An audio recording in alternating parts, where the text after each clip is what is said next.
যে গত 10 মাসে উপদেষ্টাদের পিএসদের যেই অগ্রগতি উন্নতি আমরা দেখেছি, এবং তার অ্যাকশন হিসেবে, তার মানে তার বিরুদ্ধে ব্যবস্থা নেওয়া হিসেবে যেভাবে তাদেরকে শক্ত করে বকে দেওয়ার কথা আমরা শুনেছি, তাতে তো আমরা আসলে খুব আশ্বস্ত হতে পারি না যে ঢাকা দক্ষিণ সিটি কর্পোরেশনে হাজার হাজার কোটি টাকার কাজ যেখানে হয়, অ্যাটলিস্ট শত শত কোটি টাকার কাজ, সেটা আসলে কিভাবে কার মাধ্যমে কতটুকু ভাগ বাটোয়ারা হবে সেটা নিয়ে কি আসলে একটা সমস্যা তৈরি হচ্ছে, যেখানে যদি বিএনপি থেকে ইশরাক মেয়র হিসেবে বসে তাহলে সেই ভাগ বাটোয়ারা, সেই কাজ পাওয়া, টেন্ডার, এখানে কোনো একটা সমস্যা তৈরি হতে পারে।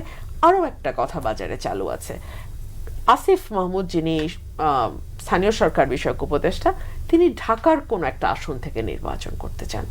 সম্ভবত তিনি ঢাকা সিটি কর্পোরেশনে অন্য কোনো রাজনৈতিক দলের নেতা বা কর্মীকে মেয়র হিসেবে রাখতে চান না।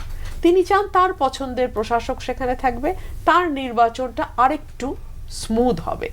এই কথাগুলো কিন্তু সরকারকে মেলাইন করার মতন, এই কথাগুলো কিন্তু সরকারের ইমেজটাকে খুব উজ্জ্বল করে না।